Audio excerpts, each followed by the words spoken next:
Hello guys, hello all of you. हम आपको सूचना सहायक परीक्षा की तैयारी करा रहे थे। इस सीरीज में जो हमने जीके वाला पोर्शन स्टार्ट किया था आपका, उसके वीडियो पहले के वीडियो डाले जा चुके हैं। अगर आपने नहीं देखा तो आप देख लीजिएगा। आज हम करने वाले हैं इसमें राजस्थान का भौगोलिक स्वरूप। इससे जो क्वेश्चन बन सकते हैं नहीं हम आज करने वाले हैं। अगर आप सूचना सहायक के अलावा किसी भी परीक्षा की तैयारी कर रहे हैं राजस्थान के, तो ये जीके उन सभी के लिए महत्वपूर्ण है। आप इसे देख सकते हैं और इसके कंप्यूटर के क्वेश्चन आप प्लेलिस्ट चेक कर लीजिए, वहां आपको सभी मिल जाएंगे। चलिए स्टार्ट करते हैं। ये राजस्थान का भौतिक स्वरूप इसमें हम देखने वाले हैं। तो इसमें कुछ पॉइंट दिए गए हैं जिनको आपको ध्यान से देखना है, क्योंकि हर एक पॉइंट से कई कई क्वेश्चन बनेंगे। चलिए स्टार्ट करते हैं। सबसे पहला आपसे पूछा गया है, आपको बताया गया है कि राजस्थान का भौतिक स्वरूप अत्यंत जटिल एवं विविधताओं से पूर्ण है। ठीक है, राजस्थान में जो भौतिक स्वरूप है वो कैसा है? बहुत ज्यादा जटिल है, अत्यंत जटिल है और एवं इसमें बहुत सारी विविधताएं भी हैं। इसके मध्यवर्ती भाग में स्थित अरावली पर्वत विश्व की प्राचीनतम पर्वतमालाओं में से सबसे प्रमुख है।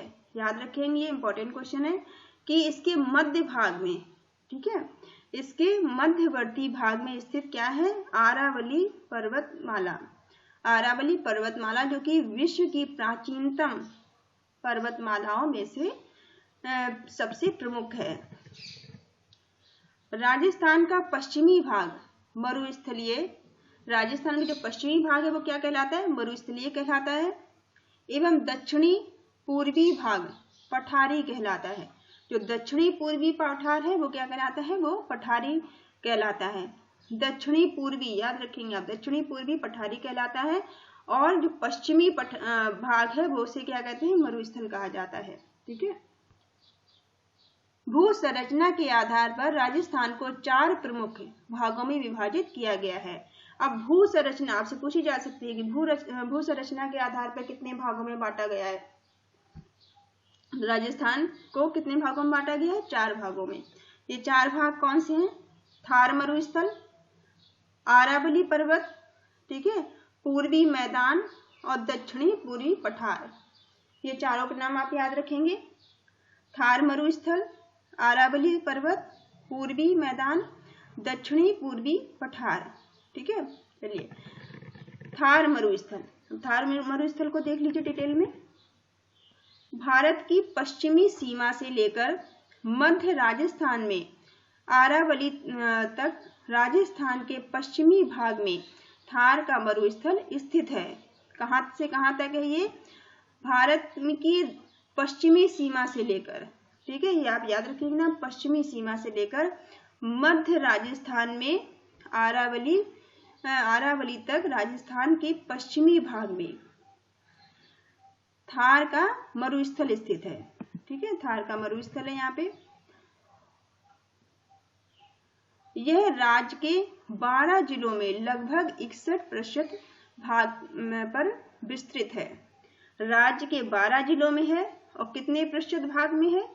61% भाग में फैला हुआ है। दोनों चीजें आप याद रखेंगे। यह राज्य की 40% जनसंख्या निवास करती है। ठीक है, यहाँ पर राज्य की कितनी प्रतिशत जनसंख्या निवास करती है? 40%। ये आंकड़े आपको याद रखने हैं। यह विश्व का सबसे धनी मरुस्थल कहलाता है। ठीक है, कौन सा मरुस्थल? नाम आप याद रखेंगे, थार मरुस्थल। ठीक है, ये थार मरुस्थल की बात हो रही है।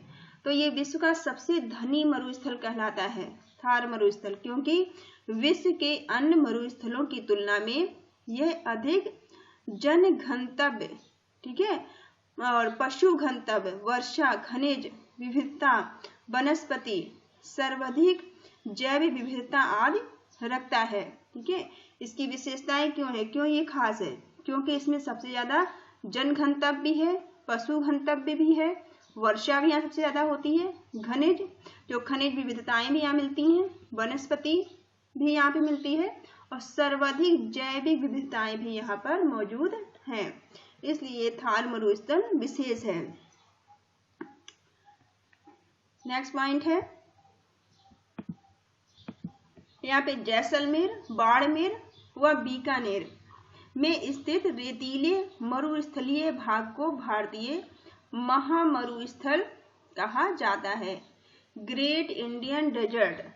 ठीक है, क्या कहते हैं, जो कि जैसलमेर, नाम आप याद रखेंगे कहाँ कहाँ है, जैसलमेर, बाड़मेर और बीकानेर में स्थित रेतीली मरुस्थलीय, ठीक है, इसका नाम याद रखेंगे, रेतीली मरुस्थल भाग को क्या कहा जाता है, महामरुस्थल कहा जाता है। ठीक है, महामरुस्थल या फिर इंग्लिश में कहते हैं ग्रेट इंडियन डेजर्ट। ठीक है, इस क्षेत्र में रेतीली मिट्टी व रेत के टीले पाए जाते हैं। जो ग्रेट मरुस्थल की बात हो रही है यहाँ पे, ग्रेट मरुस्थल जो है, महामरुस्थल में रेतीली मिट्टी और रेत के टीले पाए जाते हैं जो हवा के साथ अपना स्थान बदल लेते हैं। ठीक है, जब हवा चलती है तो एक स्थान से दूसरे स्थान पे ये पहुंच जाते हैं। इन्हें बालू का स्तूप एवं स्थानीय भाषा में धोरे कहते हैं। दोनों नाम आप याद रखेंगे। धोरे किसे कहते हैं, ये जो अपने आप को परिवर्तित करते हैं, मिट्टी और रेत के जो टीले, इन्हें धोरे भी कहा जाता है या फिर बालू का स्तूप भी इन्हें कहा जाता है। ठीक है, थार मरुस्थल को धरातलीय विशेषताओं के आधार पर मरुभूमि, नागौर की उच्च भूमि, अन्य प्रवाही प्रदेश आदि में बांटा गया है। ठीक है, ये थार मरुस्थल को किस किस चीज में बांटा गया है, इनकी विशेषताओं के आधार पर मरुभूमि, नागौर और उच्च भूमि, अन्य प्रवाही प्रदेश आदि में इन्हें बांटा गया है। दूसरा है आरावली पर्वत। अब यहाँ पे आरावली पर्वत की बात की जा रही है।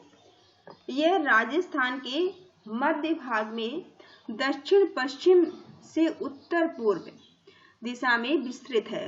ठीक है, तो आरावली पर्वत कहाँ विस्तृत है, राजस्थान के मध्य भाग में दक्षिण पश्चिम से लेकर उत्तर पूर्व दिशा में ये फैला हुआ है। यह राज्य के लगभग 9% भाग पर विस्तृत है। ये राज्य के कितने प्रतिशत भाग पर है, 9% भाग पर, याद रखेंगे आप। आरावली पर्वतमाला प्राचीनतम पर्वतों में से एक है। जो आरावली पर्वतमाला है ये प्राचीनतम पर्वतों में से एक है, जो दक्षिण में गुजरात के खेड़ ब्रह्मा से उत्तर में दिल्ली के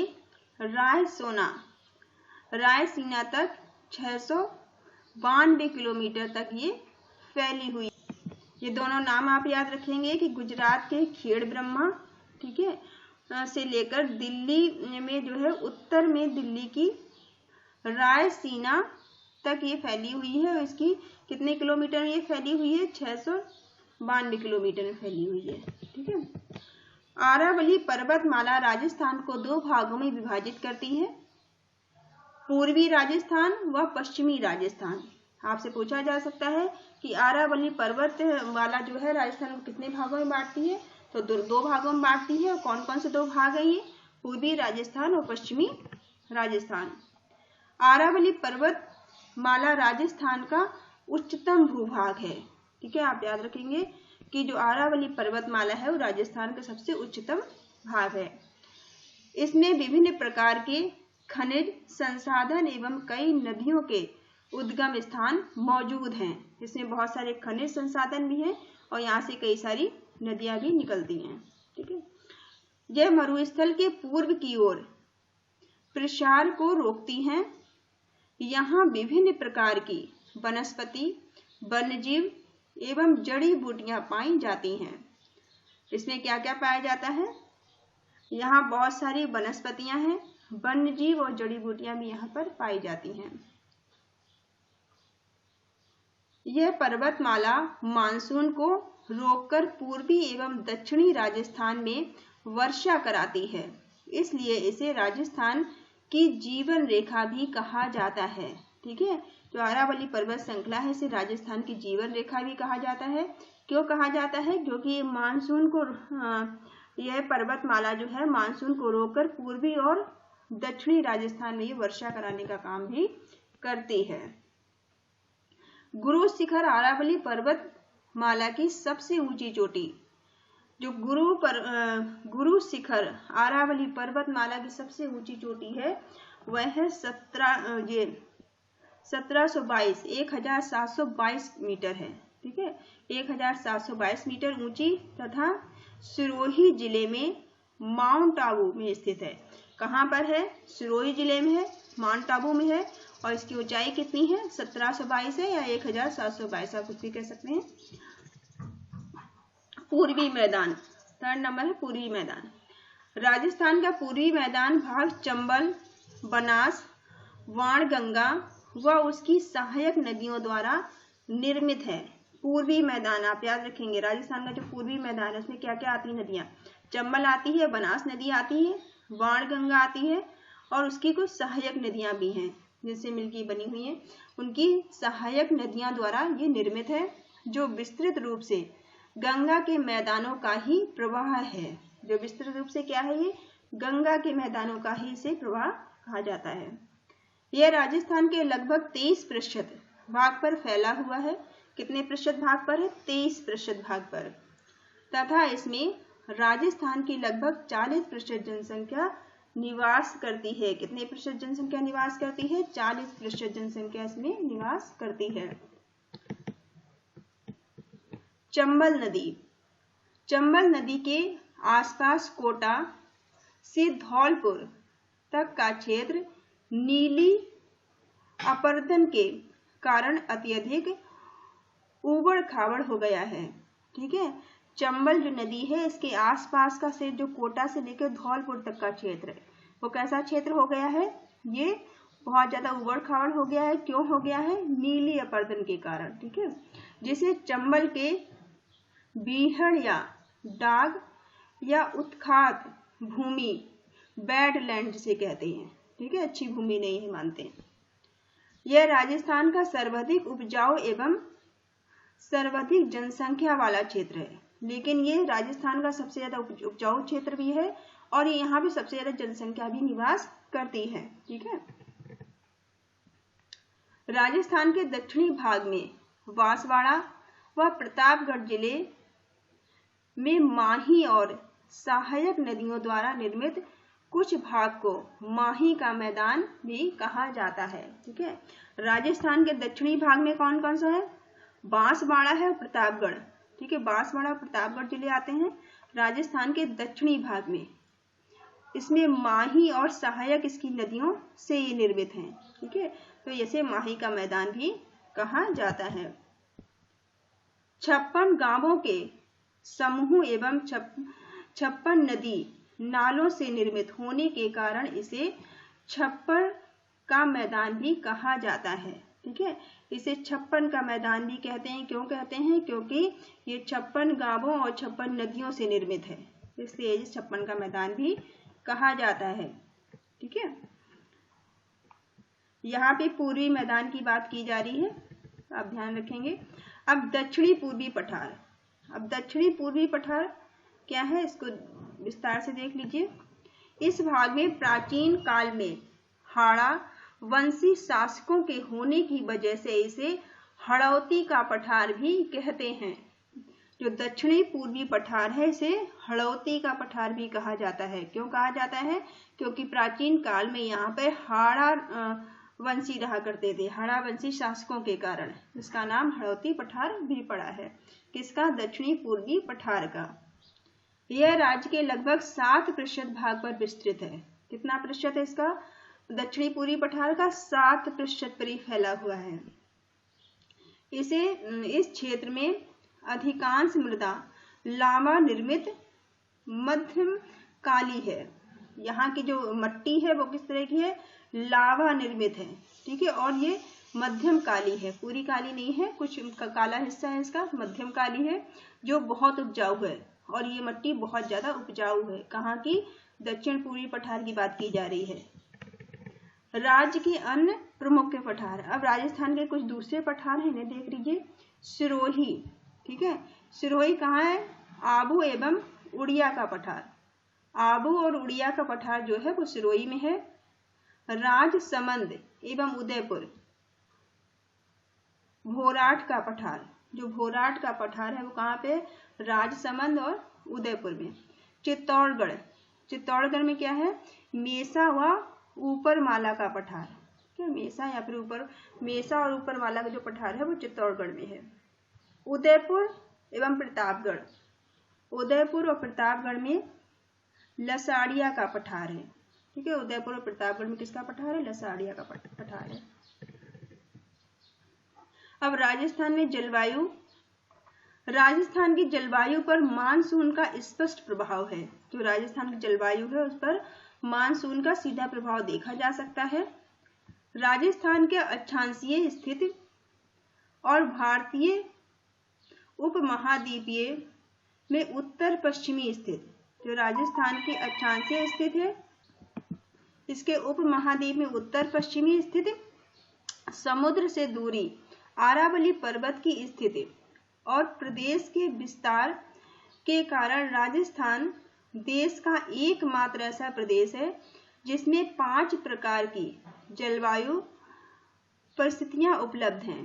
ठीक है, राजस्थान एकमात्र ऐसा है जहां पे 5 प्रकार की परिस्थितियां मिलती हैं, जलवायु परिस्थितियां मिलती है, आप याद रखेंगे।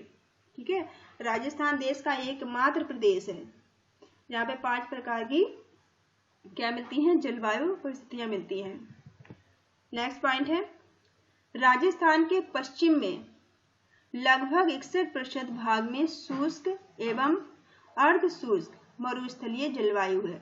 राजस्थान के 61%, ये आप प्रतिशत याद रखेंगे, 61% में क्या है? 61% में शुष्क या अर्ध शुष्क मरुस्थलीय जलवायु मौजूद है।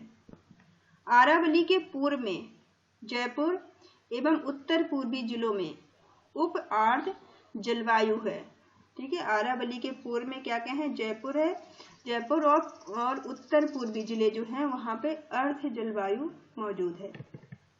सवाई माधोपुर से लेकर उदयपुर तक अर्ध जलवायु है। ठीक है, सवाई माधोपुर से लेकर उदयपुर तक याद रखेंगे आप, अर्ध जलवायु यहाँ पे मौजूद है। दक्षिण में बांसवाड़ा व दक्षिण पूर्व में झालावाड़ जिले में अति आर्द्र जलवायु पाई जाती है। यहाँ पर अति आर्द्र जलवायु कहाँ पाई जाती है? दक्षिण में जो बांसवाड़ा है और दक्षिण पूर्व में झालावाड़ में। यहाँ औसत वार्षिक वर्षा लगभग 100 सेंटीमीटर होती है। यहाँ वर्षा कितनी होती है? जो वर्ष में जो वर्षा होती है 100 सेंटीमीटर होती है, इसको भी याद रखेंगे आप। जलवायु की औसत अवस्थाओं के आधार पर राजस्थान भारत के अन्य प्रदेशों की तुलना में अधिक शुष्क है। ठीक है, राजस्थान जो भारत के दूसरे प्रदेश हैं उनकी तुलना में ये ज्यादा शुष्क है। राजस्थान के ऋतु चक्र, अब राजस्थान के ऋतु चक्र क्या है? राजस्थान के मुख्यतः 3 ऋतुएं पाई जाती हैं, आप इनको याद रखेंगे। राजस्थान में मेन रूप से 3 जो ऋतुएं हैं वो मिलती हैं। ग्रीष्म ऋतु, विभिन्न क्षेत्रों में ग्रीष्म ऋतु में तापमान लगभग 30 से 40 डिग्री सेंटीग्रेड से अधिक होता है। जो ग्रीष्म ऋतु है उसमें तापमान कितना होता है? 30 से 40 डिग्री सेंटीग्रेड। पश्चिमी राजस्थान के जैसलमेर, बाड़मेर, बीकानेर, जोधपुर, श्रीगंगानगर, चूरू आदि जिलों का तापमान 40 से 45 डिग्री सेंटीग्रेड तक होता है। ठीक है, 40 से 45 डिग्री सेंटीग्रेड तापमान कहाँ कहाँ होता है? जैसलमेर, बाड़मेर, बीकानेर, जोधपुर, श्रीगंगानगर और चूरू जिले, आप नाम याद रखेंगे इनके। भारत के अत्यधिक गर्म प्रदेशों में से थार मरुस्थल है। जो थार मरुस्थल है वो सबसे ज्यादा गर्म है, इसको याद रखेंगे आप। थार मरुस्थल जो है सबसे ज्यादा गर्म है। यह रेतीला होने की वजह से जल्दी गर्म व जल्दी ठंडा हो जाता है। ठीक है, ये यहाँ पूरी रेत है, रेत के कारण ये गर्म भी जल्दी होता है और ठंडा भी जल्दी हो जाता है। अतः इस ऋतु में दिन का तापमान अधिक व रात का तापमान कम होता है। यहाँ दिन तो बहुत गर्म होते हैं पर रातें ठंडी होती हैं। इसी वजह से दैनिक एवं वार्षिक तापांतर भी अधिक होता है। इस ऋतु में राजस्थान का सबसे ठंडा प्रदेश माउंट आबू अपनी ऊंचाई के कारण है। जो माउंट आबू है राजस्थान का सबसे ठंडा प्रदेश है। सबसे ठंडी जगह है माउंट आबू, और जो कि अपनी सबसे ज्यादा ऊंचाई के कारण है। ठीक है, ऊंचाई के कारण ये प्रसिद्ध भी है। ग्रीष्म ऋतु। ग्रीष्म ऋतु में चलने वाली अत्यंत गर्म धूल भरी हवाओं को लू कहा जाता है।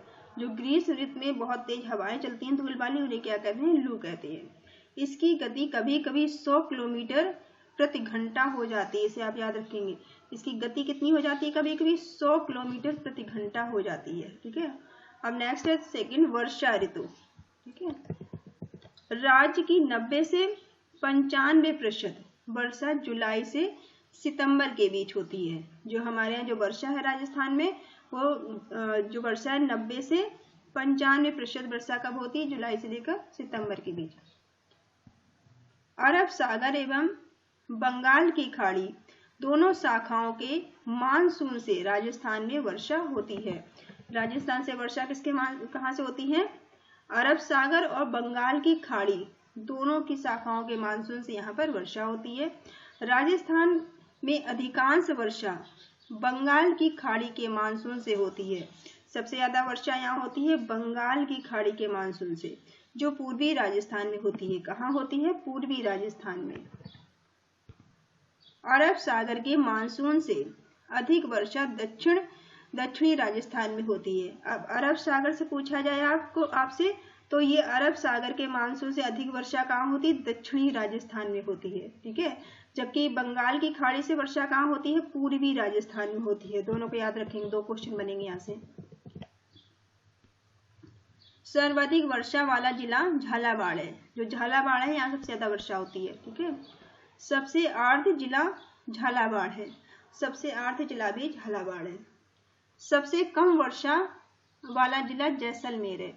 जो जैसलमेर है यहाँ सबसे कम वर्षा होती है और झालावाड़ में सबसे ज्यादा वर्षा होती है। दोनों को याद रखेंगे आप।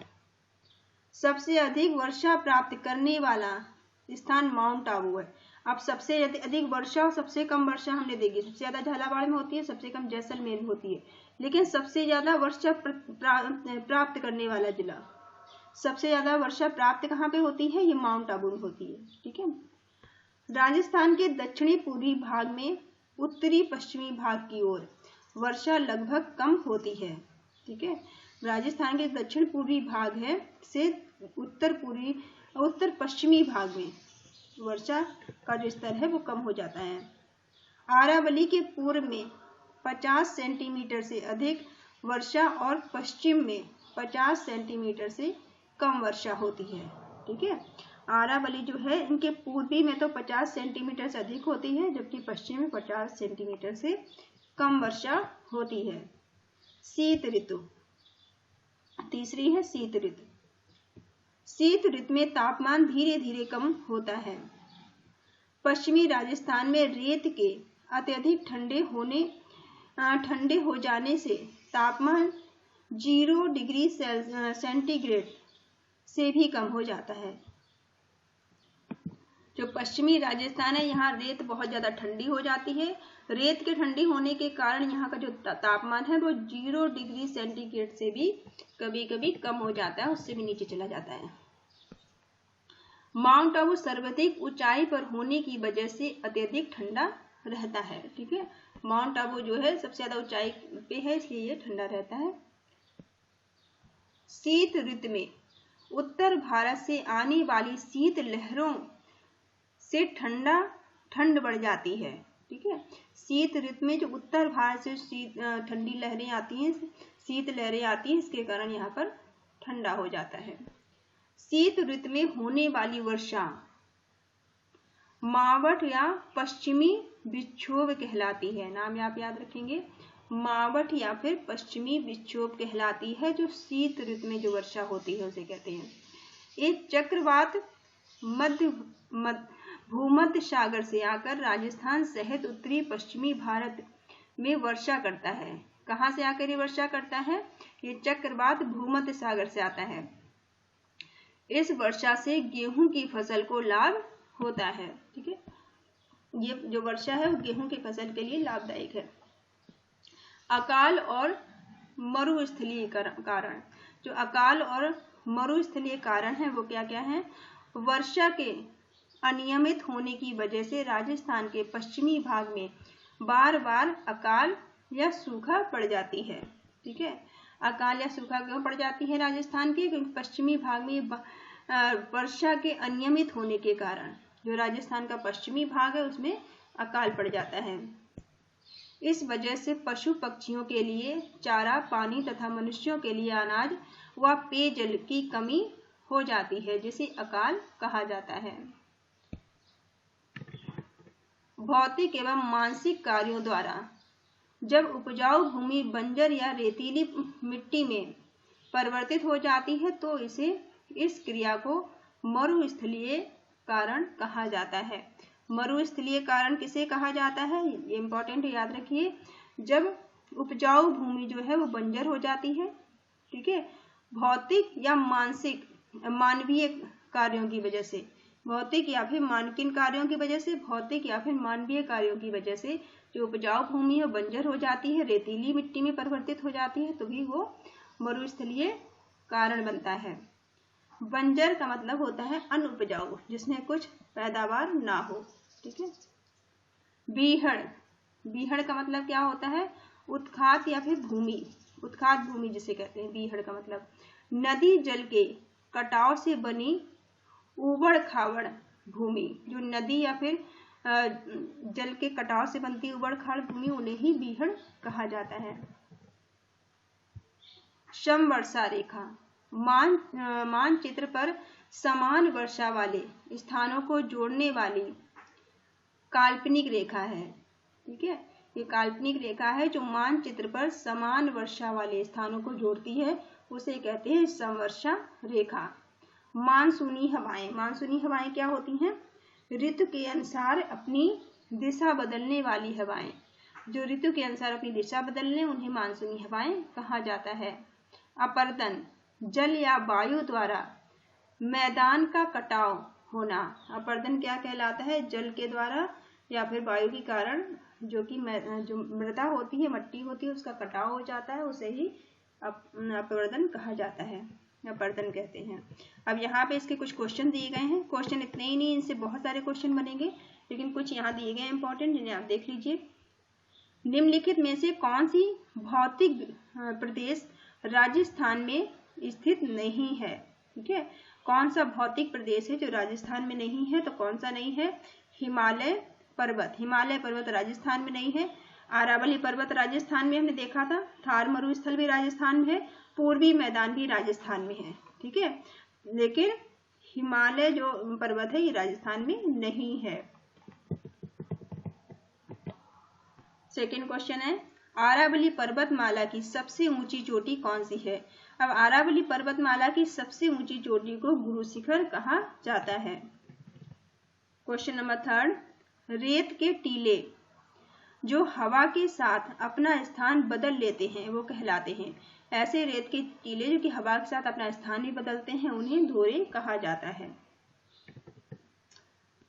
क्वेश्चन नंबर फोर, ग्रीष्म ऋतु में चलने वाली अत्यंत गर्म धूल भरी हवाओं को कहते हैं। तो ग्रीष्म ऋतु में जो सबसे ज्यादा धूल की हवाएं चलती हैं, गर्म हवाएं, उन्हें लू कहा जाता है।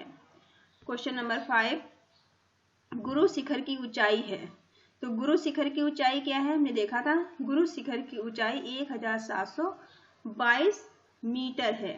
ठीक है, 1722 मीटर गुरु शिखर की ऊंचाई है। क्वेश्चन नंबर सिक्स, मानचित्र पर समान वर्षा वाले स्थानों को जोड़ने वाली काल्पनिक रेखा कहलाती है। तो ये क्या कहलाती है? समवर्षा रेखा कहलाती है।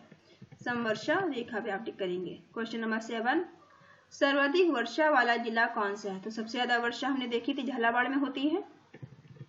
क्वेश्चन नंबर एट, सर्वाधिक वर्षा प्राप्त करने वाला स्थान कौन सा है?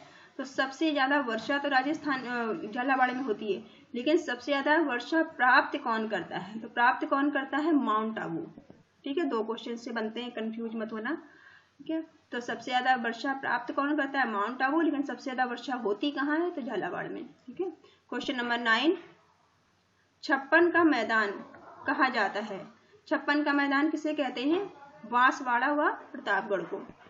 बांसवाड़ा और प्रतापगढ़ को 56 का मैदान कहा जाता है। क्वेश्चन नंबर 10, मेसा का पठार कहाँ स्थित है? तो मेसा का पठार कहाँ है? मेसा का पठार जो है वो चित्तौड़गढ़ में स्थित है। ठीक है, तो आई होप ये आपको समझ में आए होंगे। इस वीडियो को यहीं तक रखते हैं और इसके नेक्स्ट वीडियो में आप देखिएगा 7th पार्ट इसका जल संसाधन एवं संरक्षण। ठीक है, thank you all of you, thank you for watching.